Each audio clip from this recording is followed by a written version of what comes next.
아까도 말씀드렸지만 저는 17년 7월에 이곳 상담교회에 와서 SD 워십을 처음으로 상담교회 사역을 시작하게 되었습니다. 그리고 약 2년 반 동안 사역을 되돌아보면서 드는 생각은요, 뭔가 아쉬움이 너무나 많이 있고요, 또 미안한 마음도 참 많이 있습니다. 이곳에 온 지 얼마 되지 않아서 정말 적응도 하지 못할 때에 SD 워십 청년들이 저를 따뜻하게 품어주었고, 그래서 함께 여러분들과 예배할 수 있었고 집중하며 하나님을 찬양할 수 있었습니다. 그런데도 돌아보면은 그럼에도 불구하고 저의 부족한 모습이 참 많이 기억이 남습니다. 왜냐하면 저는 아직까지 스스로 생각할 때에 참 철이 없는 사람이기 때문입니다. 이렇게 청년들이 어려운 문제를 가지고 오고 또 힘든 것들을 상담하면 당연히 기도해주는 마음도 있고 또 위로해주고 싶은 마음도 있지만 철이 없어서 그런지 때로는 부담스럽기도 하고 때로는 어떻게 해야 될지 몰라서 도망가고 싶었던 적도 참 많이 있었습니다. 그래서 어쩌면 2년 반이란 시간 동안 여러분들과 함께 지내면서 더욱더 가까워지지 못하고 더욱더 친해지지 못했는지도 모릅니다. 저는 예전부터 한번 말씀드린 적이 있지만 마음이 되게 작은 소심한 사람이에요. 그래서 사람들에게 관심받고 집중받는 것을 굉장히 부담스러워 하던 사람입니다. 잠시 제가 처음 찬양 인도를 시작하게 된 계기를 여러분들께 함께 나누고자 합니다. 저는 20살에 대학에 올라가서요, 이 온누리교회라는 곳에서 찬양팀을 생활을 하게 됩니다. 당시에 저는 처음으로 이렇게 밴드들이 예배를 드리는 모습을 보았고 충격을 받아서 그곳에서 예배드리는 걸 참으로 기쁘고 즐겁고 계속하고 싶은 마음이 있었습니다. 그러다가 이제 21살이 되던 해에 찬양 인도하던 형이 저를 이렇게 부르더니 찬양 인도를 알려주겠다는 거예요. 그래서 기타 치는 법도 알려주고 어떻게 인도하는지를 알려주겠다고 해서 한 6개월 동안 이제 그 형을 쫓아다니면서 열심히 배웠습니다. 그리고 나서 일본 아울리츠로 이 찬양 인도자로 가게 되었습니다. 일본에서 아울리츠에서 찬양 인도를 하게 되는데요, 아까도 말씀드렸지만 제가 마음이 되게 작고 소심하거든요. 사람들이 찬양하는 거에 집중하기 시작하고 막 이러니까 견딜 수 없는 거예요. 그 부담감으로부터 벗어날 수 없는 거예요. 그래서 그때 찬양을 흔히 말하는 대로 말아먹게 되었습니다. 가뜩이나 소심하고 가뜩이나 이 마음이 좁은데 그런 경험을 하게 되니까 다시는 찬양 인도를 하고 싶다는 생각이 들지 않더라고요. 21살 때 그렇게 찬양 인도에 대해서 실패를 경험하고 23살이 되어서야 다시 찬양을 시작하고 찬양 인도를 하게 되었습니다. 계속해서 도망했습니다. 기회가 생기면 다른 핑계, 이 핑계, 저 핑계 되면서 열심히 도망 다녔습니다. 그리고 하나님은 그럼에도 불구하고 결국 저를 인도자로 세우셨고 어쩌면 오늘 이 자리에 있는지 모릅니다. 그때도 철이 없었지만 아직까지도 철이 없는 건 마찬가지입니다. 아직도 힘든 일을 만나게 되면요, 도망가고 싶고 아직까지도 이 집중받는 일에 서게 되면요, 피하고 싶은 게 저의 속 마음입니다. 그런 하나님은 그런 우리를 사용하시는 하나님이십니다. 연약한 우리를 들어서 세우시는 하나님이십니다. 오늘 우리가 읽은 성경의 본문에도요, 철없는 한 사람이 등장합니다. 바로 요나입니다. 아마 여기서 요나의 이야기를 모르시는 분은 안 계시리라 생각합니다. 교회를 안 다니셨어도 이 요나라는 이름을 한 번쯤은 들어보지 않으셨을까 싶습니다. 이 요나는요, 하나님께 명령을 한 가지 듣습니다. 이 니느웨에 가서 하나님의 복음을 선포하고 그들을 돌아오게 하라라는 하나님의 명령입니다. 그런데도 요나는 하나님의 얼굴을 피하여 다시스로 가는 배를 타 도망을 가게 됩니다. 하나님의 말씀이 듣기 싫어서 도망합니다. 하나님의 얼굴을 피해서 자신이 감당할 수 없게 느껴지자 그는 도망가기 시작합니다. 그리고 그 도망가는 배 가장 아래칸에서 잠을 잡니다. 그런데 우리가 잘 알고 있는 그 일이 일어나죠. 그 배에 풍랑이 일어나게 되고 사람들은 두려움에 떨게 됩니다. 그리고 잠자는 요나를 깨워 배에 부릅니다. 그리고 누구 때문에 이 일이 일어났는지 제비를 뽑게 되죠. 그때 그 제비에 요나가 뽑히게 되고 요나는 바다에 던져지게 됩니다. 바다에 던져진 요나를 이 물고기가 삼켜서 사흘 동안 머금고 있다가 육지로 토해내게 됩니다. 그리고 그 요나는 하나님께서 명령하신 대로 어쩔 수 없이 질질 끌려서 니느웨로 가서 그 니느웨 사람들에게 복음을 선포합니다. 회개할 것을 이야기합니다. 여러분, 그것을 하기 싫었던지요, 그 니느웨 성읍이 3일 동안 돌아야 되는 큰 성읍임에도 불구하고 성경은 니느웨에서 요나가 하루만 외쳤다라고 이야기합니다. 그런데 그 하루 잠깐 동안 외쳤던 요나의 부르짖음에 이 느느웨 왕이 베옷을 입고 회개하기 시작합니다. 돌이키기 시작합니다. 그리고 등장하는 이야기가 바로 오늘 우리가 읽은 본문의 이야기입니다. 오늘 4장 1절은 이렇게 시작합니다. 요나가 매우 싫어하고 성내며. 요나는 분노하기 시작합니다. 왜냐하면 하나님께서 자기가 원하지 않는 일을 시키셨기 때문입니다. 그는 하나님의 일을 하고 싶지 않았습니다. 하나님이 말씀하시는 것을 지키고 싶지 않았습니다. 그래서 하나님을 향하여서 3절에서 이렇게 말합니다. 내가 죽는 것이 사는 것보다 낫겠습니다. 여러분, 하나님은 어떠한 분입니까? 하나님은요, 요나를 창조하신 하나님이십니다. 요나를 부르신 하나님이십니다. 그에게 사명을 허락하여 주신 분이 바로 하나님이십니다. 그런 하나님을 향하여 요나는 이야기합니다. 내가 죽는 것이 사는 것보다 낫겠습니다. 마치 자신을 낳아준 부모님 앞에서 내가 죽고 싶다라고 이야기하는 것과 다르지 않습니다. 여러분, 얼마나 철없는 행동입니까? 저도 어린 시절 이런 철없는 생각을 많이 했던 적이 있습니다. 이 어린 시절엔 철이 없죠. 그래서 모든 세상이 나 중심으로 돌아가는 것 같습니다. 내가 싫으면 모든 게 다 싫어지는 것처럼 느껴집니다. 저도 요즘 이제 4살 아들을 하나 키우고 있는데요. 이 아들이 얼마나 철이 없는지 요즘에 말끝마다 싫어라는 말에 굉장히 많이 붙여요. 그래서 이빨을 닦으라, 치아를 이를 닦으라 그래도 싫다 그러고요. 이 가글을 하라 그래도 싫다 그럽니다. 가글을 하지 말라 그래도 싫다고 합니다. 자라고 하면요 싫다고 하고요, 자지 말라 그래도 싫다고 합니다. 자신의 고집이 있는 것이죠. 철이 없는 것입니다. 요나는 하나님 앞에서 이야기합니다. 내가 죽는 것이 사는 것보다 낫습니다. 마치 세상이 자기의 중심으로 돌아가는 것처럼 느껴집니다. 그때 하나님은 요나를 향하여 묻습니다. 요나야, 내가 성내는 것이 옳은 일이냐? 요나는 이 일이 있은 후에 언덕 동쪽으로 올라가서 니느웨 사람들이 어떠한 모습으로 하는지 지켜봅니다. 그런데 그 성읍은 매우 뜨거운 곳이었습니다. 마치 지난주 안세훈 목사님께서 말씀하신 것과 같이 뜨거운 태양에 우리의 몸에 수분이 언제 달아날지 모르는 그런 곳이었습니다. 그런 곳에서 요나는 박넝쿨이 있는 그늘에 머물게 됩니다. 그런데 하나님께서 새벽에 이 벌레를 보내서 이 박넝쿨을 다 갉아먹게 하십니다. 아침이 되자 뜨거운 동풍이 불어오고 요나는 다시 한번 하나님을 향하여 불평하기 시작합니다. 그러자 하나님은 말씀하십니다. 요나야, 내가 성내는 것이 옳으냐? 그때 요나는 9절에서 이야기합니다.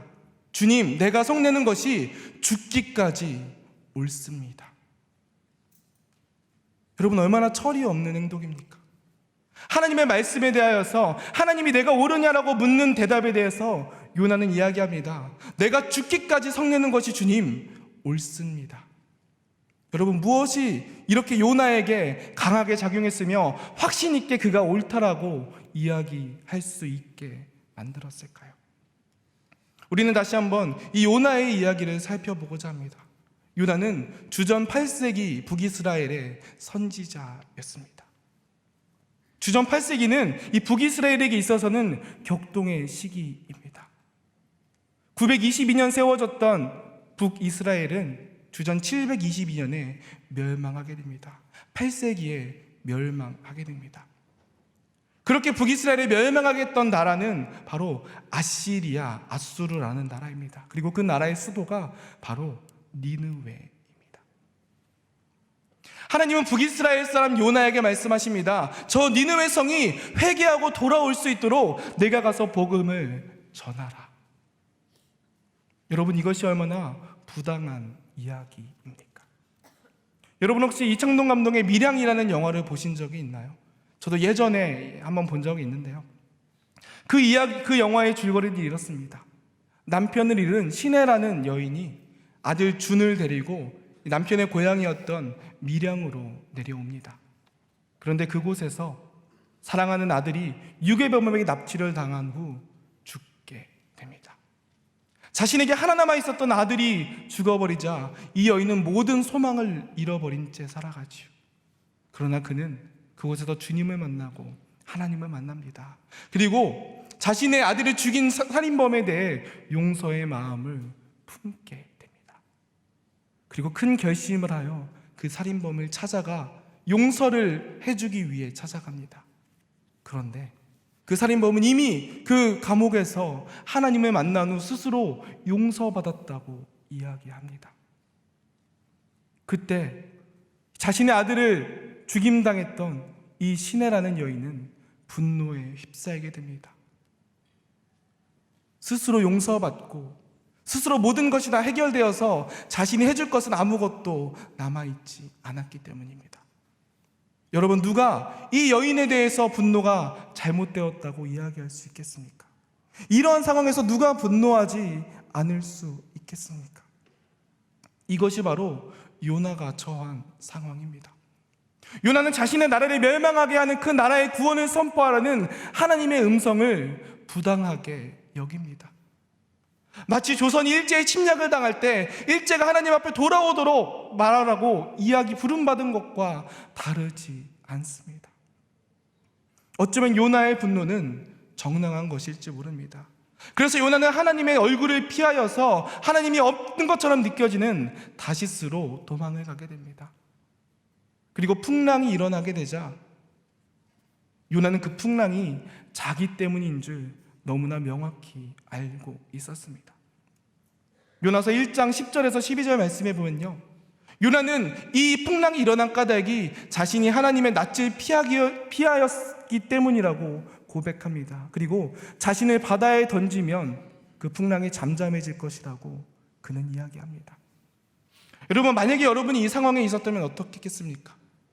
저 같으면 하나님 앞에 무릎 꿇고 싹싹 빌었을 것 같습니다. 하나님, 제가 잘못했으니 용서해 주세요. 제가 잘못했으니 이 풍랑을 잠잠하게 해주세요. 그런데 요나는 어떻습니까? 자신을 바다에 던지라고 이야기합니다. 그는 실제로 니느웨가 구원받는 것보다 자신이 죽임당하는 것이 더욱더 낫다고 생각했습니다. 왜냐하면 그것이 불의한 세상에 맞서는 방법이었기 때문입니다. 그것이 악한 세상의 구조에 스스로 이겨내는 방법이었기 때문입니다. 그러나 하나님은 그를 니느웨로 부르십니다. 그리고 그를 통하여 니느웨가 회개하게 하십니다. 그러자 오늘 본문에서 요나는 다시 성을 내고 분을 내기 시작합니다. 하나님을 향하여 이야기합니다. 하나님, 내가 이럴 줄 알았습니다. 하나님은 인자가 많고 노하기를 더디하신 하나님이시기 때문에 하나님의 복음이 선포되면 저들이 구원받을 줄 나는 알고 있었습니다. 이것이 너무 분하고 너무 화가 납니다. 여러분, 여기서 누가 요나의 분에 대해서, 요나의 분노에 대해서 누가 잘못됐다 이야기할 수 있겠습니까? 어쩌면 우리가 살아가는 세상은 이와 같은 부조리가 가득한 세상입니다. 어쩌면 요나가 살아가던 세상과 같이 우리 가운데 너무나 많은 부당한 일들이 일어나고 있는 세상입니다. 저도 청년의 시기를 겪으면서 이 부당한 세상에 관해서 참 많이 생각하고 참 많이 분노하며 살아왔습니다. 특별히 제가 대학생으로 있던 시절에는요, 이러한 문제가 참 사회적 이슈로 드러났던 시대입니다. 이 마이클 샌들이라는 하버드대 교수가 정의란 무엇인가나 돈으로 살 수 없는 것들과 같은 책들을 펼치면서 사람들에게 진짜 우리가 추구해야 될 것이 무엇이며 어떻게 살아야 되는지 이야기하기 시작합니다. 슬라보의 지젝과 같은 사람들이 공동의 선이 무엇이며 어떻게 해야 정의가 살아날 수 있는지에 관해서 외쳤던 시기입니다. 그리고 저도 그것에 심취하여서 이 땅의 구조를 바꾸려고 하였고 이 땅에 잘못되어 가고 있는 것에 대해서 분노하고 성을 내며 살아왔습니다. 이것이 바로 요나와 같은 우리들의 모습이었습니다. 그런데 그러다 보니 제 삶의 행복을 잃어버렸습니다. 아니, 행복한 것이 사치처럼 느껴지던 시기가 있었습니다. 대기업의 횡포에 보이지 않게 희생당하는 사람들과 또한 아무도 모르게 죽임당해가는 많은 사람들, 구조적인 약자로서 희생당하는 사람들을 생각할 때 삶 속에서 분노를 그칠 수 없었습니다. 세상에서는 전쟁이 계속되고 있고 전쟁의 고아들과 기근으로 인하여서 고통받는 사람들을 생각할 때 제가 행복한 것은 사치처럼 느껴졌습니다. 세상에 빛 한 번 보지 못하고 죽어가는 낙태당하는 아이들과 그 당시에 있었던 아무런 죄 없이 병에 걸린다는 이유로 산채로 묻어져야 했던 이 구제역 걸렸던 짐승들을 생각하면서 제가 얼마나 많은 분노와 또한 가슴 아픈 기도를 하나님께 올렸는지 모릅니다. 그때 제 안엔 행복이 없었습니다. 그때 제 안엔 즐거움이 없었습니다. 모든 것이 다 슬프고 모든 것이 다 부당하게 느껴졌습니다. 아마 요나에게도 그러한 것들이 느껴졌을 것입니다. 그리고 어쩌면 여러분들이 살아가는 인생 가운데서도 이러한 분노가 때때로 느껴지리라 생각됩니다. 그런데 그런 우리를 향하여 하나님은 묻습니다. 요나야, 내가 성내는 것이 진정 옳은 일이냐? 내가 분노하는 것이 진정 옳은 일이냐? 하나님은 오늘 우리에게 물으십니다. 부조리한 삶 속에서 분노하고 있는 우리들을 향하여 하나님은 물으십니다. 내가 성내고 있는 것이, 내가 화내고 있는 것이, 내가 외치고 있는 것이 진정 옳은 일이냐? 그리고 나서 하나님은 요나에게 박농쿨 하나를 허락하여 주십니다. 오늘 우리가 읽은 말씀에 의하면요, 요나는 이 박농쿨 그늘로 인하여서 크게 기뻐하였다고 이야기합니다.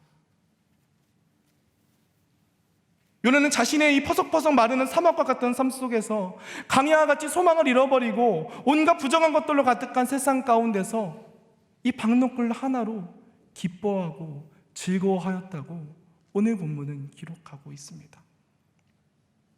여러분, 우리들의 삶은 어쩌면 이러한 광야와 같은 세상일지 모릅니다. 어쩌면 우리는 거대한 구조와 맞서 싸워야 되는 세상에 놓여 있는 사람들일지도 모릅니다. 그러나 하나님은 그 속에서 우리가 살아갈 수 있는 길을 허락하여 주십니다. 우리가 분노에 사로잡혀 있고 우리가 부정적인 것에 사로잡혀 있으면 우리는 하나님의 은혜를 제대로 바라볼 수 없습니다. 하나님은 요나에게 박농쿨을 허락하여 주셨습니다. 그리고 오늘 우리에게도 이러한 박농쿨을 허락하여 주십니다. 세상의 어려운 삶 속에서 어두운 인생의 길 가운데서 우리가 쉴 수 있고 안식을 얻을 수 있는 박농쿨을 허락하여 주십니다. 그리고 그곳에서 하나님은 우리가 기뻐함으로 나아가길 원하십니다. 여러분, 여러분들에게 허락하여 주신 하나님의 은혜는 어디에 있습니까? 우리는 이 땅 가운데 분노하기 이전에 먼저 하나님께서 우리 가운데 허락하여 주신 은혜를 바라볼 줄 알아야 합니다. 하나님은 언제나 우리와 함께하여 주십니다. 세상이 우리를 침몰시키려고 하는 그 속에서도 하나님은 우리를 붙잡아주고 계십니다. 뜨거운 태양이 우리를 말라 죽이려고 하는 세상 속에서도 하나님은 박농쿨로 우리를 지키시고 그늘 아래서 우리를 보호하여 주시는 하나님이십니다. 여러분, 우리가 이곳에 나와 하나님을 예배하는 까닭이 무엇입니까? 이곳에 나와 하나님을 찬양하고 하나님을 구하는 까닭이 무엇입니까? 이곳에 하나님의 위로가 있고 이곳에 하나님의 은혜가 있고 이곳이 바로 하나님의 그늘이기 때문입니다.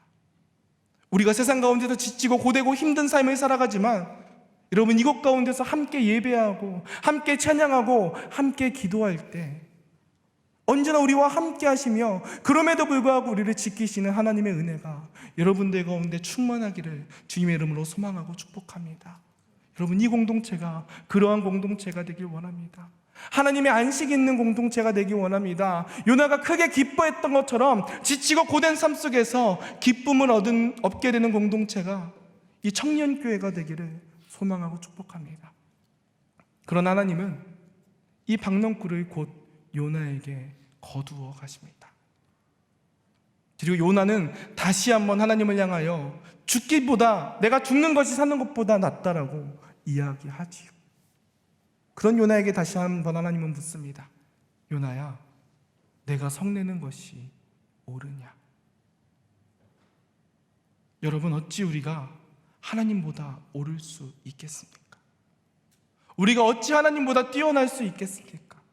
우리가 어찌 하나님보다 대단할 수 있겠습니까? 그런데 여러분, 우리는 살아가다 보면 착각합니다. 우리는 살아가다 보면 내가 다 알고 있는 것처럼 생각하며 나아갑니다. 신앙생활을 많이 할수록 내가 하나님의 뜻을 알고 있는 것처럼 느껴집니다. 마치 요나도 그러했습니다. 요나도 하나님의 뜻이 어디 있는지, 하나님이 어떠한 분이신지 분명히 알았습니다. 내가 공부를 많이 하면 할수록 내가 가진 지식이 전부인 것처럼 느껴집니다.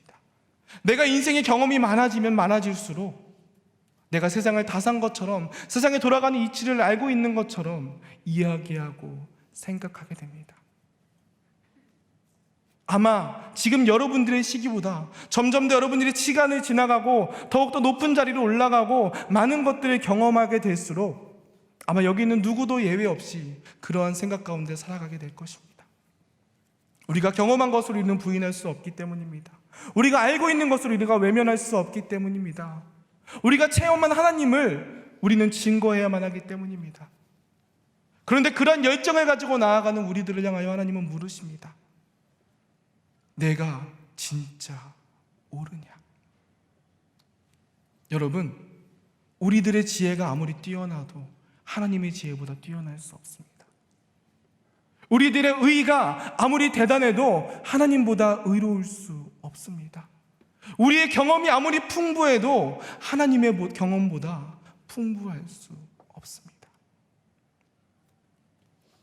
오늘 요나서에서 하나님은 어떻게 이 요나서를 마무리하십니까?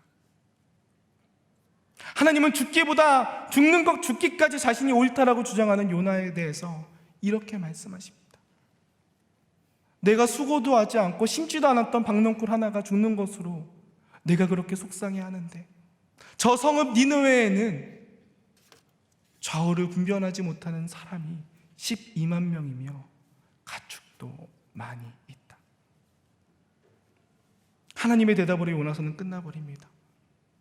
하나님은 요나의 분노가 잘못되었다 이야기하지 않습니다.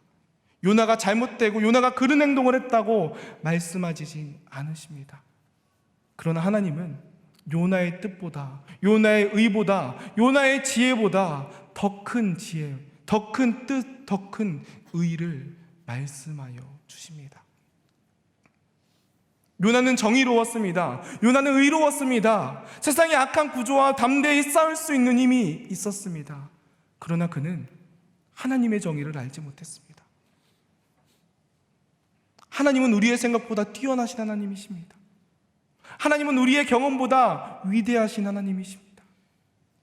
여러분, 우리가 분노하기에 앞서, 이 땅에 살아갈 때에 무엇인가 확신하기에 앞서 우리를 향하여 내가 진정 옳으냐라고 물으시는 하나님의 음성을 돌아보았으면 좋겠습니다. 그 음성에 귀 기울였으면 좋겠습니다. 철없는 우리들의 인생, 내가 아는 것이 전부인 것처럼 살아가는 연약한 우리들의 인생 가운데 오늘도 우리가 얼마나 연약한 존재인지, 하나님이 얼마나 크신 존재인지 말씀하여 주시는 그 주님의 음성에 귀 기울일 수 있는 여러분들 되었으면 좋겠습니다. 그리고 무엇보다 이곳 청년교회가 하나님께서 예비하여 주신 박넝쿨과 같은 아름다운 하나님의 그늘임을 기억하셨으면 좋겠습니다. 우리가 이 땅 가운데 살아갈 때에 많은 어려움들이 우리 앞에 있습니다. 내가 어찌할 수 없는 순간들이 우리 앞에 놓여 있습니다. 마치 홍해를 앞에 둔 이스라엘 백성들처럼 앞으로도 뒤로도 어떻게 나아가야 할지 모르는 앞뒤가 막힌 우리들의 삶의 모습이 펼쳐져 있을 수도 있습니다. 그러나 오늘도 날마다 은혜로 말씀하여 주시고 우리의 부조리한 상황 가운데서도 우리와 함께 해주시며 우리를 지켜주시며 우리 가운데 은혜를 베풀어 주시는 하나님을 바라볼 수 있는 그 소망이 여러분들 안에 있기를 소망합니다. 이 공동체에서 여러분들 힘을 얻으시고 하나님의 위로를 얻으시고 하나님의 뜻을 깨달음으로 말미암아 이 땅 가운데 담대함으로 살아나가는 우리 청년교회의 모든 여러분들, 그래서 이곳이 정말 하나님의 넓은 품과 그 사랑의 그늘 안에서 아름답게 회복되고 이 땅을 새롭게 살아나갈 수 있는 힘을 얻게 되는 주님의 거룩한 믿음의 공동체 되기를 주님의 이름으로 소망하고 축복합니다. 우리 함께 이 시간 찬양하며 기도함으로 기도의 자리로 나아가겠습니다. 은혜로우시고 자비로우시며 노하기를 더디하시고 인애가 크신 하나님 아버지, 그 놀라우신 하나님이 우리 청년교회 가운데 함께 계신 줄 믿습니다. 우리의 삶은 고되고 우리의 인생이 때로는 버거울지라도 하나님 전에 나와 하나님을 만나게 될 때에 하나님 이곳에서 닫힌 우리 마음이 열려지고 하나님의 뜻을 알게 되는 귀한 은혜와 축복이 넘치는 공동체가 되길 원합니다. 하나님 항상 이 예배 가운데 주님 함께해 주시고 말씀하여 주셔서 주님의 많은 백성들 이곳에서 힘을 얻고 쉼을 얻고 하나님의 뜻을 따라 살아갈 수 있는 복된 공동체들로 하나님 붙잡아 주시고 인도하여 주옵소서. 그래서 이곳에서 주님을 만나는 모든 주님의 청년들이 이 땅 가운데서 하나님의 구원을 선포하며 놀라운 은혜를 경험하며 나아가는 복된 인생들 되도록 하나님 축복하여 주시고 인도하여 주옵소서. 이제는 우리 구주 예수 그리스도의 은혜와 하나님의 사랑과 성령의 감화감동 교통하심이 오직 하나님의 거룩하신 뜻을 깨달아 그 뜻대로 이 땅을 살아가기 원하는 이곳에 모인 주님의 거룩한 백성들과 정말 박농쿨과 같이 하나님의 놀라운 그늘 아래서 아름답게 예배드리는 우리 상당 청년교회와 이곳에 속한 모든 주님의 백성들과 또 이들의 학업과 일터와 가정과 이들의 모든 걸음걸음 위에 이제부터 영원까지 함께 계시기를 간절히 축원하옵나이다. 아멘.